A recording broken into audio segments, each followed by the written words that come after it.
सुरू करताना तेव्हा आपल्याला बिगिनिंग स्टेजला असं वाटतं की काय होणार आहे ह्याच्याने तर काहीच होत नाही आहे. बेसिकली आपल्याला नेगेटिव्ह एक्सपिरियन्सेस यायला लागतात. समजा तुम्ही आता क्रिस्टल वापरायला सुरुवात केली तर तुम्हाला क्रिस्टलपासून असं वाटतं की अरे यार, मी हे घातल्यापासून तर मला प्रॉब्लेम सुरू होत नाही आहे ना. तर नेहमी लक्षात ठेवा, आपल्या आजूबाजूला नेहमी नेगेटिव्ह एनर्जीज असतात.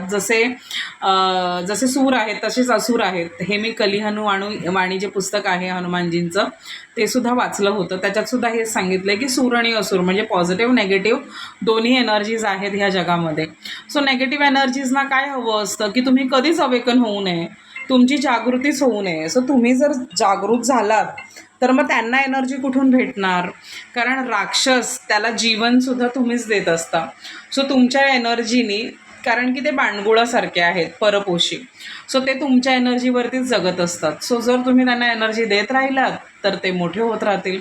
सो म्हणून ते काही ना काही अशा छोट्या मोठ्या गोष्टी क्रिएट होतात की आपल्याला असं वाटायला लागतं की अरे ही गोष्ट माझ्यासाठी काम नाही करत आहे, आणि मग तुम्ही दुसरं ऑल्टरनेट शोधायला लागता आणि तुम्ही विचार करता की नाही, मग हे केल्याने हे होईल, ह्या व्यक्तीचं काउन्सिलिंग घेतल्याने हे होईल, किंवा इथे अपॉइंटमेंट घेतली तर असं होईल तसं होईल. सो नेहमी लक्षात ठेवा, जोपर्यंत तुम्ही तुमच्या चेतनेचं स्तर वाढवणार नाही तोपर्यंत तुमच्या आयुष्यात ते बदल दिसणार नाहीत. आणि स्पिरिच्युअल जर्नीमध्ये किंवा आयुष्यामध्ये जेव्हा तुम्ही पुढे जात असता तेव्हा धैर्य, काहीतरी वाईट होतं आहे म्हणून खचून न जाता काहीतरी खूप छान होणार आहे ह्याच्यावरती विश्वास ठेवून चालत राहणं हे खूप महत्त्वाचं असतं. आणि ह्या सगळ्या गोष्टी मी सुद्धा फॉलो केलेल्या आहेत. म्हणून त्या हक्काने मी तुम्हाला सांगते आहे की सगळ्या गोष्टी ऑटोमॅटिकली ठीक होतात.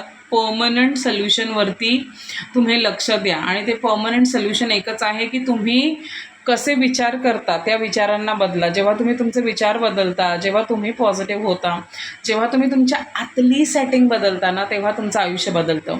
जसं समजा तुम्ही प्रिंटरवरती काहीतरी टाईप करताय आणि कॉम्प्युटरमध्ये सगळं लिहिलेत आणि तुम्ही त्याची प्रिंट काढायला सुरुवात केलीत, आणि समजा तुम्हाला जर बॉसची स्पेलिंग चेंज करायची आहे, ती चुकीची आली, BOS आलं, आणि तुम्हाला ती BOSS हवे आणि तुम्हाला चेंज करायची आहे, तर तुम्ही कितीही त्या पेपरवरती खाडाखोड केलीत तरी दॅट विल नॉट चेंज. पण त्याच्यापेक्षा जर तुम्ही कॉम्प्युटरमध्ये जाऊन सेटिंग चेंज केलीत आणि तिथे स्पेलिंग तुम्ही तुमची एडिट केलीत तर येणारी जी प्रिंट आहे ती खूप सुंदर, छान आणि व्यवस्थित असेल राईट स्पेलिंगसोबत. सो त्याचप्रमाणे आपल्या आयुष्यात सगळ्या गोष्टी घडत असतात. आपण आतून बदलण्याऐवजी आपल्या सेटिंग्स, आपण बाहेरून आयुष्य बदलण्याचा प्रयत्न करत असतो. 100 वेळा अफर्मेशन्स घोकून मी पैसेवाली आहे हे बोलून कोणी पैसेवाली होत नसतं. आपल्या आतमध्ये पहिला जे फिअर आहे ते रिलीज व्हायला थोडासा वेळ लागतो. त्याच्यानंतर आपले चक्रास हील व्हायला थोडासा वेळ लागतो. कंटिन्यू आपल्याला आपल्या ज्या रेसिपी आहेत त्याच्यानुसार इन्ग्रेडियंट द्यावे लागतात. म्हणून माझे मास्टर क्लास असतात. सो म्हणून माइंड रिप्रोग्रामिंग खूप गरजेचं असतं.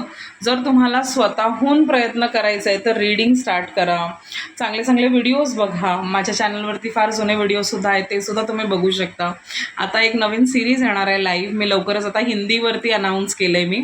सो स्पिरिच्युअल सोना ह्या नावाने माझं हिंदी चॅनल आहे. 23 तारीख ते ह्या 30 तारखेपर्यंत, 30 जुलैपर्यंत मी तिथे लाईव्ह जाणार आहे. सो तिथे तुम्ही मला जॉईन करू शकता आणि तिथे तुम्ही नॉलेज घेऊ शकता. तसंच मी मराठीवरती लवकरच लाईव्ह सुरू करणार आहे. सो एकदा हिंदी चॅनलचं कंप्लीट झालं की मग मी इथे करेन. सो त्याच्यात तुम्हाला समजणार आहे की खरं आयुष्य आपण कसं बदलू शकतो. आणि तुम्ही पर्सनल क्लासेससुद्धा बुक करू शकता. तुम्हाला माइंड रिप्रोग्रामिंग क्लासेसबद्दल काही माहिती हवी असेल तर ती तुम्ही नक्की विचारू शकता. कारण मी सुद्धा हे क्लासेस केलेत, मी सुद्धा शिकायला सुरुवात केली होती 2021पासून. तेव्हा जाऊन आज मी तुम्हाला इतक्या छान प्रकारे ही माहिती समजवू शकते. सो मी आहे तुमची मैत्रीण स्पिरिच्युअल सोना. पुन्हा भेटूया एका नवीन व्हिडिओमध्ये. तोपर्यंत बाय बाय.